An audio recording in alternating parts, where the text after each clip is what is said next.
Olá, sejam bem-vindos ao canal. Vamos fazer uma aula introdutória sobre língua, linguagem e fala. Quando a gente fala sobre língua, linguagem e fala, nós estamos falando sobre comunicação. A finalidade disso tudo é manter uma boa comunicação. Então, para ter comunicação, a gente tem que ter um pouco de organização. A língua, a linguagem e a fala são conceitos fundamentais da linguística na comunicação, justamente. Na comunicação, o quê? Na comunicação humana. Então, a língua, ela se refere a um sistema estruturado de signos.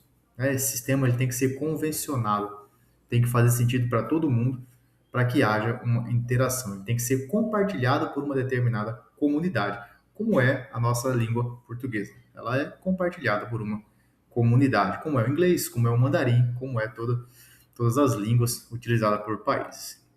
Ela é como se fosse um conjunto de regras. E onde que a gente pode encontrar esses conjuntos de regras? Na língua portuguesa, como a gente já falou, na língua inglesa, na língua brasileira de sinais, que inclusive é a segunda língua oficial do Brasil. Então, quando a gente pensa em língua para diferenciar da linguagem, a língua é um sistema de estrutura com regras.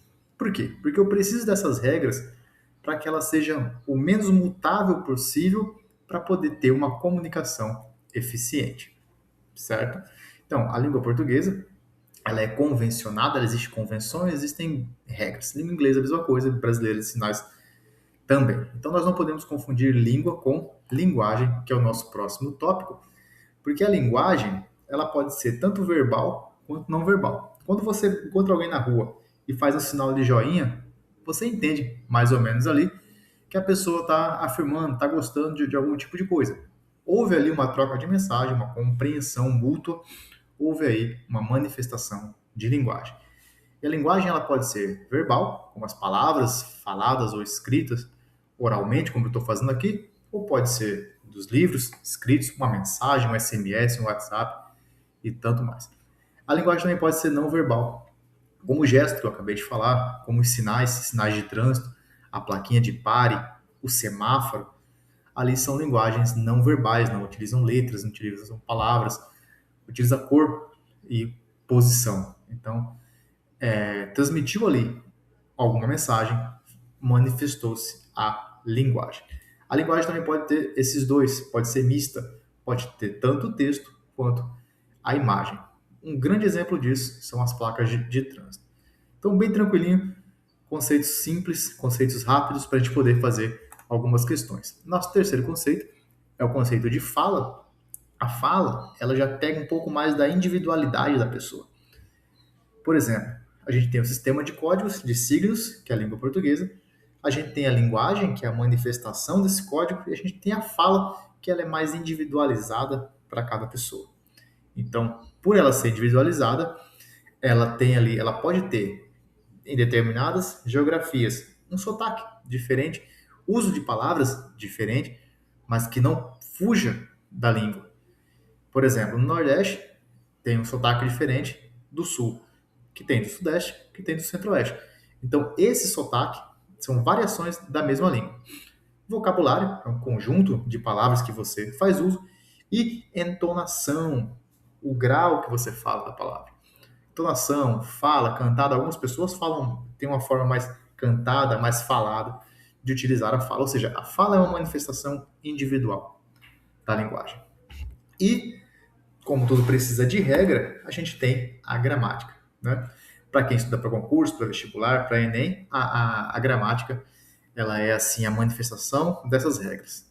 Então, quando você está fazendo uma prova, o que importa ali é a gramática normativa, o que está descrito nas regras, a norma culta, né? O objetivo da linguagem, da língua, é a comunicação, mas o objetivo de uma prova é você conhecer essas regras cultas.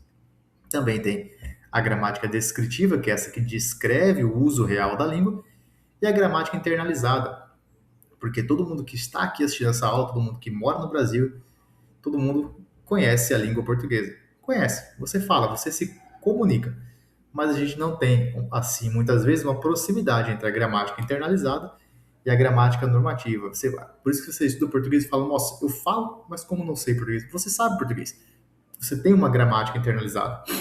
Por exemplo, quando você fala, mamãe, eu quero um bolo, mamãe, eu quero um tênis, mamãe, eu quero mamãe, eu quero comer, você está usando a ordem correta das sentenças e você consegue fazer essa comunicação com a mamãe. Você não, por exemplo, fala, bolo, mamãe, eu quero. Opa, tá errado. Em lugar nenhum, essa falta de colocação correta das palavras é inteligível. E você sabe disso. Então você sabe como se comunicar. Essa gramática já está internalizada em você. Agora, para a gente prosseguir, vamos fazer algumas questões para consolidar o nosso conhecimento, consolidar o que nós estudamos aqui. Primeira questão sobre o conceito de linguagem. Assinale a alternativa correta. O que é linguagem? É um sistema de signos verbais utilizados exclusivamente por um grupo social específico? Letra B.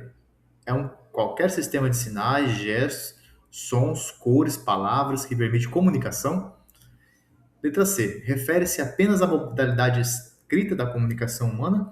Letra D. Conjunto de signos rígidos.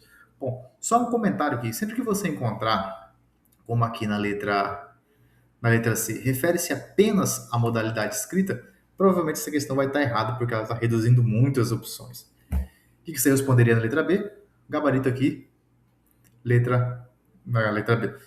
Na questão 1, a gente poderia responder aqui com a letra B. É qualquer sistema de sinais, gestos, sons, cores, palavras que permite a comunicação. Não foi isso que a gente comentou sobre linguagem? Fez a comunicação, não necessariamente com o uso de palavras, a gente está fazendo a linguagem, que é a capacidade humana universal de se comunicar através de diversos sistemas, sejam eles verbais, não verbais. Segunda questão, a língua pode ser definida como, letra A, o ato individual da vontade e da inteligência de um falante. O ato individual da vontade e da inteligência de um falante é o quê? É a fala, não é a língua. Letra B, um patrimônio social abstrato, um código compartilhado por uma comunidade. Parece correta a letra B aqui. Letra C, o uso momentâneo e particular que o indivíduo faz da linguagem. O uso momentâneo e particular que o indivíduo faz da linguagem é o quê? É a fala. Letra D, patrimônio, olha, tá até mal escrito aqui, patrimônio individual de uma pessoa, mutável constantemente. Aqui tá tudo errado, né? Patrimônio individual de uma pessoa, isso não existe. Então aqui a resposta correta, letra B. É o sistema coletivo, como o português, um código social que existe independente da vontade de um único indivíduo. Questão número 3, o conceito de fala, né, está diretamente ligado a uso individual concreto da língua em um contexto específico. Letra B. Conjunto de regras gramaticais imutáveis de um país. O que é isso aqui? Conjunto de regras gramaticais imutáveis. Seria a língua, né? Ou a gramática, não seria a fala. Letra C. Sistema de signos que sobrevive ao tempo sem alterações. Também não é a fala. A fala ela sofre alterações constantemente. Conjunto de regras imutáveis e coletivas. Não, né? Conjunto de regras não combina com fala. Combina com a fala é letra A, uso individual e concreto da língua em um contexto específico, né? A fala, ela é a realização prática da língua por cada indivíduo, variando conforme a intenção, o sotaque, o contexto do falante. Então, a fala é aquilo, algo mais individualizado da pessoa. Questão número 4. Um semáforo que indica pare com a luz vermelha é um exemplo de linguagem não verbal, fala individual, língua portuguesa, linguagem mista. Olha só, o semáforo tem ali a corzinha vermelha que todo mundo sabe o que significa, mas não tem palavra, não tem som, não tem nada, é só a imagem. Então, é uma linguagem não verbal. Questãozinha bem tranquila. É um sistema de sinais visuais que utiliza cores para transmitir uma mensagem, que caracteriza a linguagem não verbal. Última questão número 5. A relação entre língua e fala pode ser comparada à relação entre. Vou começar de baixo para cima. O joio e o trigo, não, acho que não seria bem adequado essa comparação, né? A gente não faz juízo de valor entre o que é melhor, o que é pior, o que é bom, o que é ruim. Letra C. O pensamento e o silêncio. Não, pelo contrário. Comunicação, fala, é voz. É comunicação, é movimento. Não é só ficar no abstrato.